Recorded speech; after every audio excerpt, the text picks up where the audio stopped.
Tradition. Hit a little traffic. Optimus.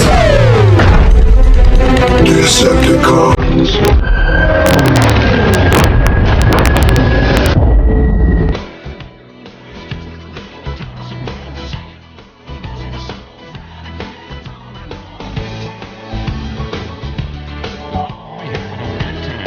It's not near as hot when you're signing, back in was at the fairgrounds, it was like 150 degrees in those old metal buildings with no air conditioning, and we played at the the racetrack out there, so it's definitely a much cooler venue out here, not only temperature-wise, but just it's beautiful, big stadium, a lot of people. Timing wasn't planned, it just kind of ended up that way. It seems like I've always had an album come out in the fall or right before Christmas. I think they always try to do it, before Christmas, so they think they're going to sell a bunch more albums that way. But it just kind of happened this way, But it's really turned out to be seemed like a good time, timing-wise for the album. But everything is that I've done for it, just media-wise and things, it seemed like it's better than doing it in the wintertime.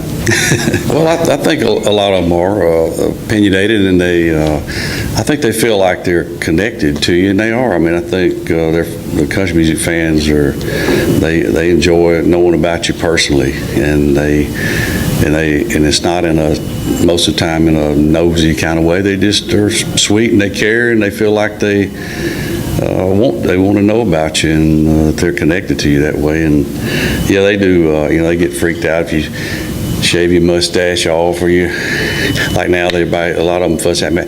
Well, your hair, you don't let your hair grow out long anymore. And I said, well, it won't grow long anymore. This is about as long as it grows. So they do get affected by all that. And I guess the funniest thing, I wore them Holy jeans ever since the Chattahoochee video when I wore them in there, and I bet I've heard a million times. Usually it's a lady more like my mama, and they'd say, I know good and well you can afford some blue jeans without holes in them now. They just always thought it was terrible. I wore them raggedy blue jeans. I told them it costs more to get them to look like that than it did when you buy them off the rack. We decided to move up here. Of course, I'd never been anywhere, and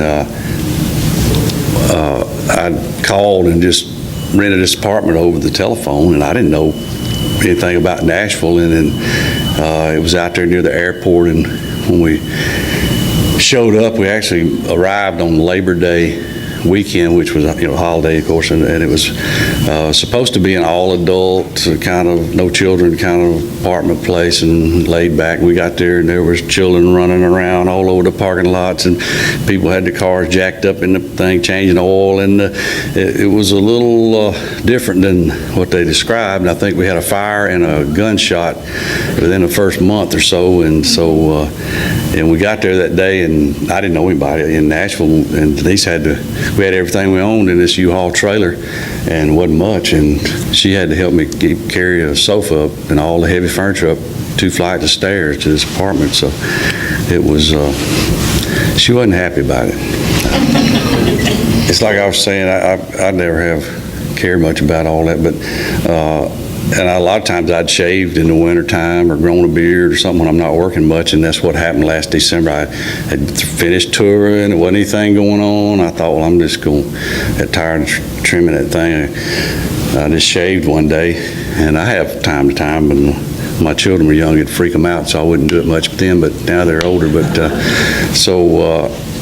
what happened was that video came up all of a sudden, and it wasn't time to grow it out, so I just shot it without it, and then it just kind of, so my wife said she kind of liked it because that's the way I looked when we married. I didn't have a mustache, and so I left it that way for a while, and then a lot of people said they liked it, and a lot of people fussed about it, and I don't know, I think I just grew it back. Got tired of hearing about it. Well, like most people's reaction that are close to us that know what it's about. I mean, she cried and was very emotional about it, and it's a heavy song, and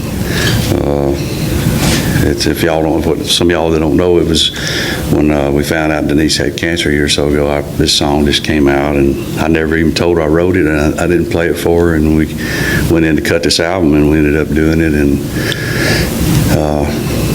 just included it on the album and for her, and it's just a lot of emotions that was going through my mind at the time.